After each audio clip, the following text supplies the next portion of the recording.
तिरहुत का नेता कैसा है?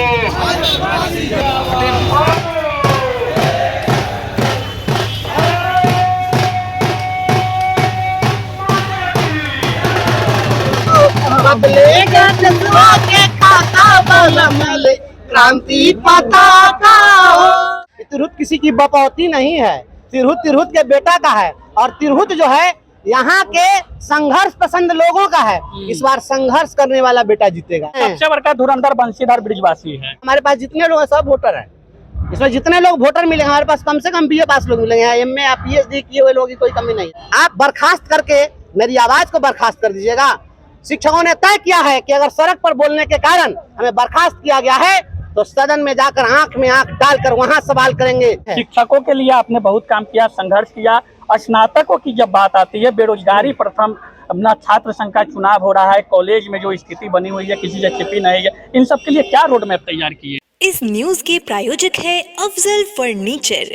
तिरहुत स्नातक उपचुनाव में बंशीधर ब्रिजवासी का आज नामांकन हो गया है। और आपको बता दें, एक तरफ जेडीयू 22 वर्षों से इस सीट पे काबिज रहा है और इसे परंपरागत सीट बता रही है। जेडीयू लगातार अपने इस सीट को बरकरार रखने की कवायद में जुटी है, तो दूसरी तरफ आरजेडी के प्रत्याशी परिवर्तन की लहर बता रहे हैं।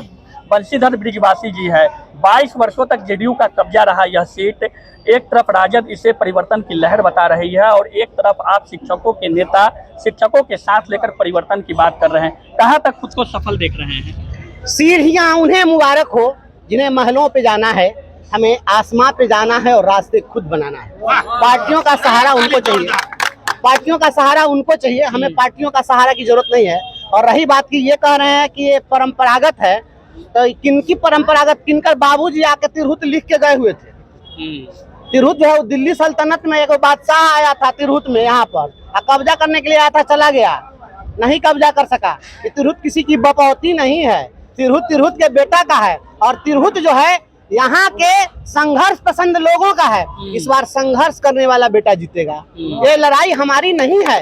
मतलब 22 वर्षों में संघर्ष करने वाला कोई नेता अभी तक जो स्थिति बनी है उसमें आपको क्या लग रहा है? आज तक किसने संघर्ष किया है? अभी तक जो माननीय यहाँ पर रहे हैं, ये माननीय क्या करते रहे हैं? कभी सदन में कुछ बोले हैं तो हमको बताइए, एक भी रिकॉर्ड बता दीजिए। 2022 के फरवरी में जब बजट सत्र चल रहा था, उस बजट सत्र में इन्होंने एक बात उठाई थी हम लोगों के लिए। इसके लिए मैं उनको धन्यवाद देता हूँ। उन्होंने आवाज उठाई थी, कहा कि बिहार के शिक्षकों का आई कार्ड बनना चाहिए। कहेगा मैं अखबार का कटिंग दिखा दूंगा, आई कार्ड भी नहीं बन सका, एक पहचान पत्र भी नहीं बनवा सके। ये हम तो कोई सदन के विधायक और सांसद नहीं रहे हैं, लेकिन शिक्षा मित्र 1500 रुपया पर बहाल हुए थे। उनकी लड़ाई लड़कर अपने खून पसीना से हमने नियोजनवाद के कलंक को मिटाया है। इसलिए संघर्ष के रास्ते बदलाव होगा। ये राजनीति करने वाले लोगों के रास्ते और संघर्ष के रास्ते पे बंशीधर जी चले थे तो सरकार ने बर्खास्त कर दिया। तो हथकंडा अपनाएगी ना कि बंशीधर जैसे लोग अगर सदन में पहुंचते हैं तो सरकार की बखिया उधेड़ के रखेंगे आप?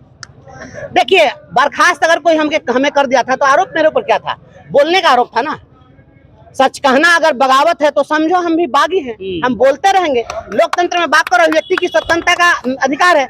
अगर हमें कोई कह दे, कहा गया कि होली के दिन स्कूल खोला जाए और खोला गया, आपने कहा रक्षाबंधन के दिन स्कूल खुलेगा, आपने कह दिया जितिया के दिन स्कूल खुलेगा, तो मैंने कहा कि होली के दिन स्कूल खोल देने से होली का अवसर कोई ऐसा इस प्रकार का शुभ मुहूर्त नहीं है कि इस मुहूर्त में जितने बच्चे स्कूल में आएंगे सभी कालिदास के बाप बन के निकल जाएंगे। ये केवल और केवल आप शिक्षकों को प्रताड़ित करने के लिए आप तमाशा कर रहे हैं। तो हमने गलत को गलत कह दिया। हमने क्या गलत कह दिया?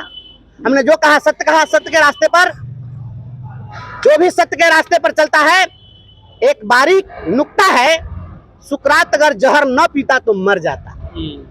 आप बर्खास्त करके मेरी आवाज को बर्खास्त कर दीजिएगा। शिक्षकों ने तय किया है कि अगर सड़क पर बोलने के कारण हमें बर्खास्त किया गया है तो सदन में जाकर आंख में आंख डालकर वहां सवाल करेंगे। और हम अपने को खुशनसीब उस दिन समझेंगे जिस दिन सदन में बोलने के कारण हमको सदन में बर्खास्त किया। अच्छा, एक तरफ राजद के पूरा जो अपना पार्टी का जो नेता है उनके साथ में है, एक तरफ सत्ता दल के सत्ता पक्ष के लोग अपने प्रत्याशी के साथ में है, बीच में रास्ता कैसे तलाश रहे हैं आप? देखिए, तिरहुत ने इसके पहले भी जो पहले माननीय रहे हैं उनको भी निर्दलीय जिताने का काम किया है। तो यहाँ पर निर्दलीय भी लोग जीतते रहे हैं। ऐसा नहीं है कि कोई पार्टी के बैसाखी से। एक पार्टी का नॉमिनेशन था, आप लोग कवर किए हैं उस दिन, तो 1000 लोग के आसपास थे, उसमें 35 लोग कहे कि हम वोटर हैं। तो 1000 लोग लेकर के आएंगे, 35 आदमी वोटर रहेंगे। हमारे पास जितने लोग हैं सब वोटर हैं। इसमें जितने लोग वोटर मिलेंगे हमारे पास कम से कम BA पास लोग मिलेंगे, MA या PhD किए हुए लोगों की कोई कमी नहीं है। तो हमारे पास पढ़े लिखे लोग हैं। अब पढ़ा लिखा आदमी पार्टी का झंडा थोड़ा ही ढोने जाता है, IAS मैन बनेगा। हम लोग AS मैन किसी का नहीं है, लड़ने वाले आदमी है। जिंदाबाद। कई दावा किया जा रहा है, कई वादे किए जा रहे हैं, बंशीधर क्या लेकर प्राथमिकता उतरे? तो जो जिनके पास में वादा करने के सिवा कुछ है ही नहीं, आप क्या देंगे? हमने जो दिया है वो सबके सामने है। शिक्षकों के लिए आपने बहुत काम किया, संघर्ष किया। स्नातकों की जब बात आती है, बेरोजगारी प्रथम, अपना छात्र संघ का चुनाव हो रहा है, कॉलेज में जो स्थिति बनी हुई है किसी से छिपी नहीं है, इन सब के लिए क्या रोड मैप तैयार किए हैं? वक्त आने दे बता देंगे तुझे आसमां, हम अभी से क्या बताएं क्या हमारे दिल में। आप इंतजार करिए, हम झूठा दिलासा दिलाने वाले लोग नहीं हैं। बिहार में मुझे जो बर्खास्त किया गया केवल और केवल शिक्षकों के कारण बर्खास्त नहीं किया गया है। हमने बिहार के बेरोजगार नौजवानों की आवाज उठाई है। बिहार में 2 जोर कटवा आया था। ये दोनों जोर कटवा को लाया गया, एक BPSC का चेयरमैन और एक शिक्षा विभाग का अपर मुख्य सचिव मोगेम्बो। और ये दोनों मिलकर बिहार में पहली बार, देश के इतिहास में पहली बार नौकरी की परीक्षा थी, कॉम्पिटिटिव एग्जाम था और 3 घंटे विलंब से वह एग्जाम लिया गया, इसलिए क्योंकि एक राज्य से आने वाली ट्रेन 3 घंटे विलंब थी। ऐसा कभी हुआ है क्या? ये लोग क्वेश्चन रटवा रहे थे उत्तर प्रदेश में, और ये लोग हजारों करोड़ का घोटाला किए हैं, और ये घोटाला हुआ है बिहार के नौजवानों के भविष्य का सौदा हुआ है। ये दोनों पार्टी के लोगों से पूछिए। आज जो कहते हैं कि केरला से लोग बहाल होकर आए हैं, हरियाणा से लोग बहाल होकर के आए हैं, पूरे इंडिया से लोग बहाल होकर के आए हैं, पूछिए बिहार का नौजवान क्या कॉम्पिटेंट नहीं था? बिहार मॉडल की बात करते हैं कि देश में बिहार मॉडल का चर्चा हो रहा है। अच्छा, कौन कौन मॉडल इनका पूरे देश में लागू हुआ है हमको तो नहीं बता दीजिए। अपराध का मॉडल लागू हुआ है, गिरते हुए पुल का मॉडल लागू हुआ है।